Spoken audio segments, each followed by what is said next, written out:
اگر تم اپنی پوری زندگی قرآن کا خلاصہ ڈھونڈنے میں لگاؤ گے تو نتیجے میں صرف ایک لفظ تمہیں ملے گا، اور وہ لفظ ہے اللہ کی توحید۔ اس لیے آپ عقیدہ توحید سیکھیں، اس سے پہلے کہ آپ کالی بلی کے راستہ کاٹنے کو نحوست سمجھنے لگیں۔ گھر کے دروازے پر جوتیاں یا کالی ہانڈیاں لٹکا کر نظر بد سے بچنے کی امیدیں باندھ لیں، یا چھینک آنے پر کام رک جانے کا وہم پال لیں۔ یاد رکھیں کہ نفع اور نقصان کا مالک صرف تمہارا اللہ ہے، اور اللہ کے حکم کے بغیر کوئی پرندہ بھی پر نہیں مار سکتا۔ اپنے دلوں میں اپنے رب کی عظمت بٹھائیں، اس سے پہلے کہ آپ مزاروں کی چوکھٹیں چومنے کو عقیدت سمجھنے لگیں، قبروں پر چادریں اور پھول چڑھا کر مرادیں پوری ہونے کا یقین کرنے لگیں، یا آستانوں پر دیگے بانٹ کر اسے بخشش کا ذریعہ سمجھ لیں۔ اللہ کے علاوہ کسی اور کے سامنے سجدہ تعظیمی کرنا بھی حرام ہے، چاہے وہ کتنا بڑا بزرگ ہی کیوں نہ ہو۔ قرآن کا ترجمہ پڑھیں، اس سے پہلے کہ آپ مردوں سے مدد مانگنے لگیں، قبروں کے گرد طواف کرنے لگیں، یا مزاروں کی جالیوں پر دھاگے باندھ کر اپنی قسمت کے بدلنے کی امید کرنے لگیں۔ مرنے والے خود ہماری دعاؤں کے محتاج ہیں، وہ ہمیں اولاد، رزق یا صحت دینے کی طاقت ہرگز نہیں رکھتے۔ اپنے نبی پاک صلی اللہ علیہ وسلم کی سنت کو سیکھیں اور پھر اس کی پیروی کریں، اس سے پہلے کہ آپ ڈھول کی تھاپ پر ناچنے کو عشق رسول سمجھ لیں، اس سے پہلے کہ تمہارے نزدیک 12 ربیع الاول کو صرف پہاڑیاں بنانا دین کا حصہ رہ جائے۔ یاد رکھو کہ اصل محبت رسول اللہ کے رسول کی اطاعت ہے، نہ کہ وہ کام جن کا نہ اللہ نے حکم دیا نہ اللہ کے رسول نے۔ فتنوں کا دور ہے، اپنے ایمان کو مضبوط کریں،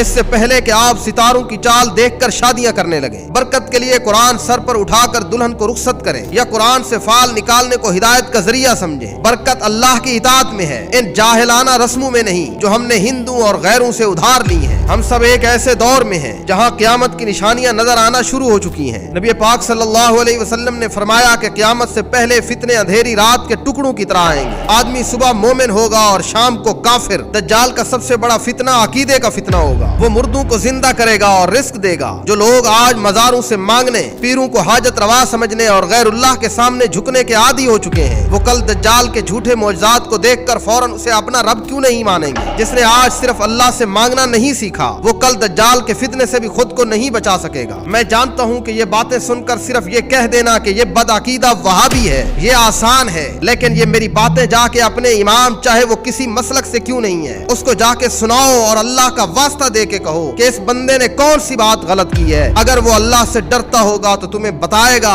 کہ میں نے تمہارے ساتھ کوئی خیانت نہیں کی، میں نے ایک ایک لفظ سچ بتایا ہے۔ اب تمہاری مرضی ہے کہ اصل دین کی طرف آتے ہو یا پھر تم انہی رسومات کے اندر لگے رہتے ہو۔